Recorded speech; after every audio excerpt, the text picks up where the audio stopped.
Hello बच्चों, welcome to all student. आज हम लोग जो है रिफ्रैक्शन ऑफ लाइट को देखेंगे। चलिए, रिफ्रैक्शन ऑफ लाइट जो है क्या होता है? The change of direction of light passing from one medium to another medium. Basically इसमें क्या होता है स्टूडेंट्स, जब लाइट एक मीडियम से दूसरे मीडियम में एंटर करती है तो इसकी डायरेक्शन जो है वो चेंज हो जाती है। यही फेनोमेना जो है क्या कहलाएगा? रिफ्रैक्शन ऑफ लाइट, है ना। लाइट की डायरेक्शन जो है चेंज हो जाती है जब लाइट एक मीडियम से दूसरे मीडियम में जाती है तो उस फेनोमेना को हम लोग क्या बोलेंगे? Refraction of light. अच्छा, ये जो रिफ्रैक्शन होता है इसका कॉज क्या है? तो इसका कॉज ये है कि जब लाइट जो है एक मीडियम से दूसरे मीडियम में जब जाएगी तो इसका स्पीड जो है, लाइट की स्पीड वो चेंज हो जाती है। तो चूंकि जो है लाइट की स्पीड चेंज हो जाती है, इसीलिए जो है क्या होता है? रिफ्रैक्शन होता है ना। All right. Speed of light in vacuum या एयर जो है ये कितना होता है? 3 × 10⁸ मीटर पर सेकेंड। इसको आपको याद रखना है ना, कि स्पीड ऑफ लाइट वैक्यूम में इतना होता है 3 × 10⁸ मीटर पर सेकेंड। अच्छा स्टूडेंट्स, यहाँ पर जो है अभी मैंने आपको बताया रिफ्रैक्शन, कि जब लाइट जो है एक मीडियम से दूसरे मीडियम में जाती है तो ये क्या होता है? ये मुड़ जाती है ना। देख लीजिए, तो यहाँ पर मैंने आपको जो है दिखलाया है, ये एक मीडियम है, फर्स्ट मीडियम, ये आपका सेकंड मीडियम है। ये जो है आपका एयर हो सकता है, या आपका जो है ग्लास वाटर हो सकता है, सेकंड मीडियम जो है। तो ये जो मीडियम है एयर, ठीक है, ये लाइट मीडियम है, हल्का मीडियम है, इसको बोलेंगे रेयर मीडियम, है ना। और ये जो मीडियम है ये डेंस मीडियम है, इसको बोलेंगे डेंसर मीडियम, है ना। ये जो है आपका वाटर है, यहाँ पर डेंसिटी जो है वो ज़्यादा है एज कम्पेयर टू एयर। चलिए, तो अब लाइट जो है ये क्या होगी? दिस इज द नॉर्मल, ये आपका नॉर्मल है। आपको पता है कि नॉर्मल क्या होता है? ये जो आप देख रहे हो, ठीक है, ये आपका ट्रांसपेरेंट जो सरफेस है, इसके ऊपर जो ये लाइन आप देख रहे हो ये क्या है? परपेंडिकुलर है, नॉर्मल है इस सरफेस का, है ना। इसीलिए इसको बोलेंगे नॉर्मल, परपेंडिकुलर लाइन को। All right. अब एक रे जो है वो आ रही है, ठीक है। आने के बाद इसको देखो जाना था, ये जो है सीधी लाइन में इसको जो है जाना था, मगर हुआ क्या कि ये टूवर्ड्स द नॉर्मल जो है बेंड कर गया। देख रहे हो आप, जब रेयर मीडियम से डेंसर मीडियम में लाइट जाती है तो टूवर्ड्स द नॉर्मल ये बेंड कर जाएगी। इस एंगल को बोलेंगे एंगल ऑफ इंसिडेंस, और ये जो आर है इसको क्या बोलेंगे? Angle of refraction. जब लाइट एक मीडियम से दूसरे मीडियम में जाती है तो दूसरे मीडियम में ये जो देख रहे हैं नॉर्मल के साथ जो एंगल बनेगा, इस एंगल का नाम क्या है? Angle of refraction. यहाँ पर जो आप देख रहे हो मीडियम सेकेंड, ठीक है, इसकी डेंसिटी जो है ज़्यादा है as compare to medium one. मैंने वैसे बताया भी आपको कि ये एयर है तो ये आपका वाटर है ना। अच्छा, अब यहाँ पर देख लीजिए स्टूडेंट्स कि अगर आपकी लाइट जो है वो डेंसर मीडियम से रेयर मीडियम में जाएगी तब क्या होगा?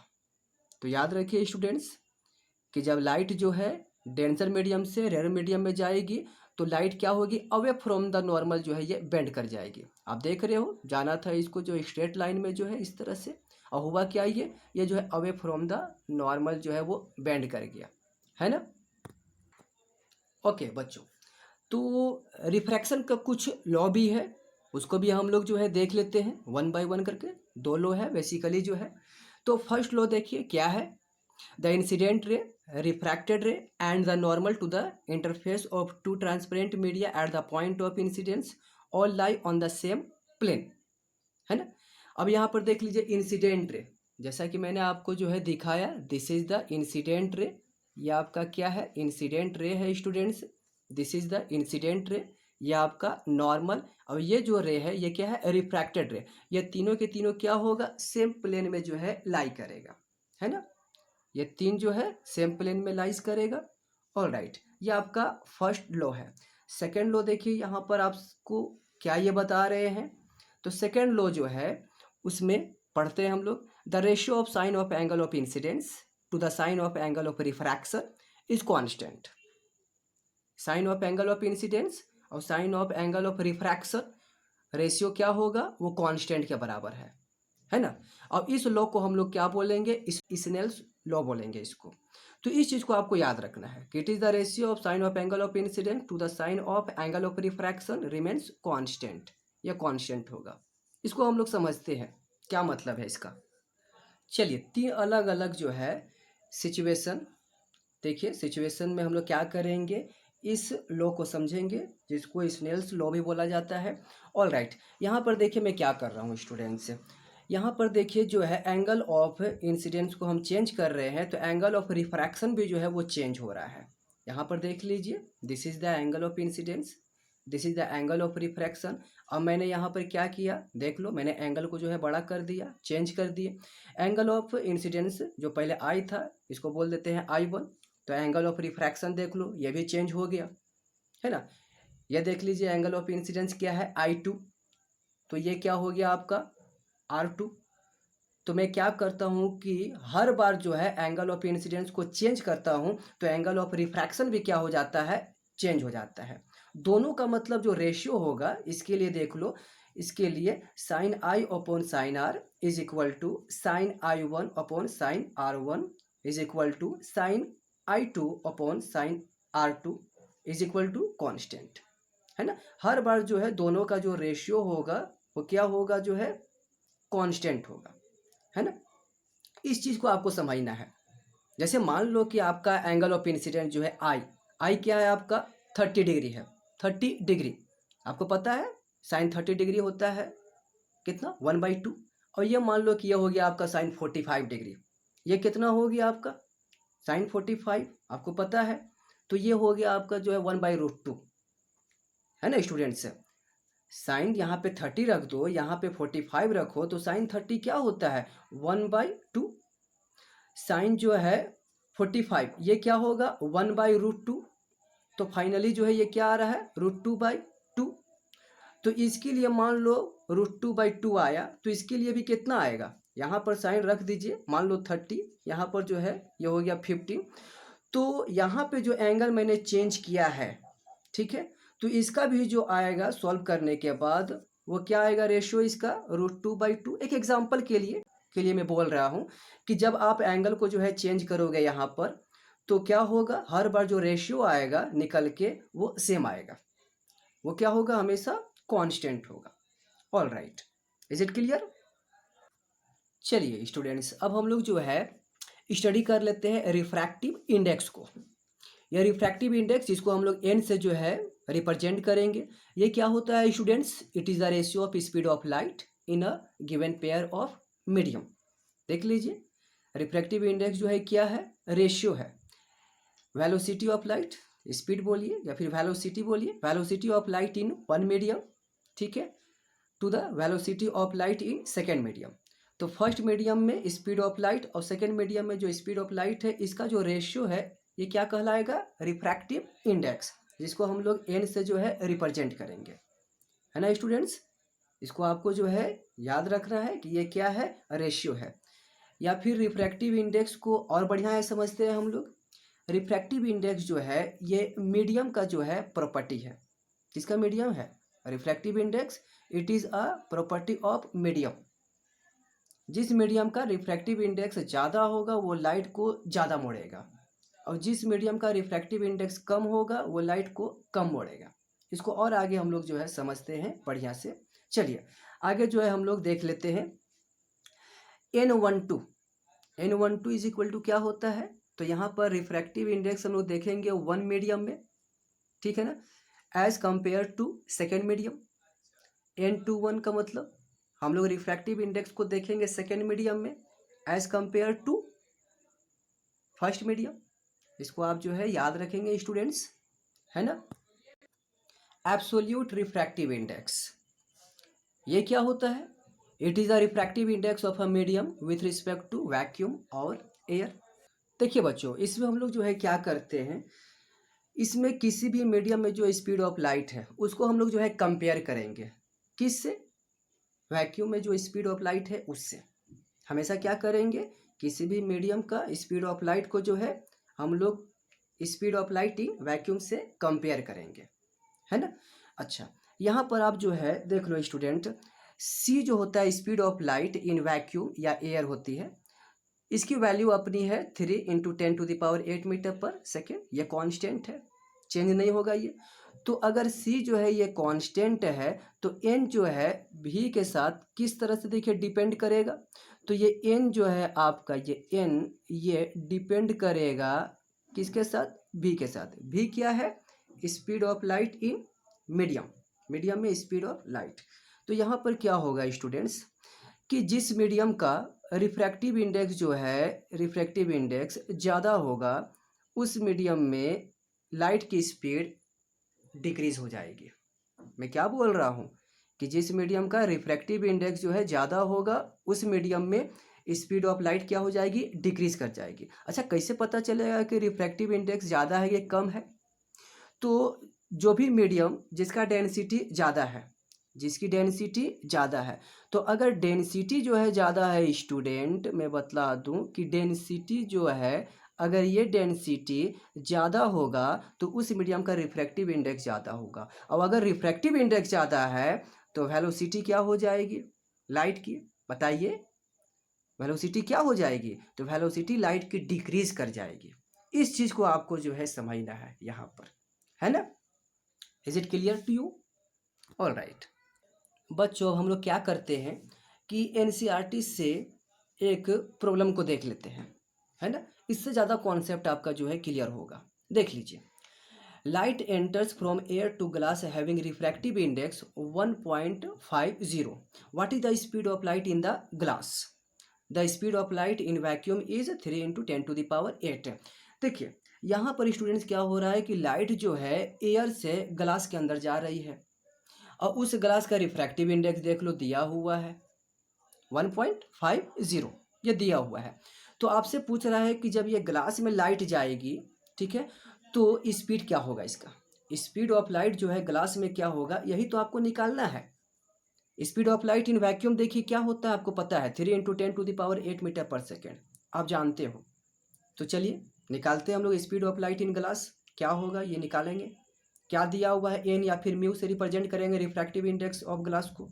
ये क्या है, रिफ्रैक्टिव इंडेक्स जो है ग्लास का कितना है 1.50। चलिए, और सी के वैल्यू आपको पता है 3 × 10⁸ मीटर पर सेकेंड होता है। वैक्यूम या फिर एयर के लिए जो है ये सेम होता है speed of light. All right, हमको पता है, अभी तुरंत मैंने आपको बताया कि refractive index this is equal to क्या होता है, speed of light in vacuum divide by speed of light in glass.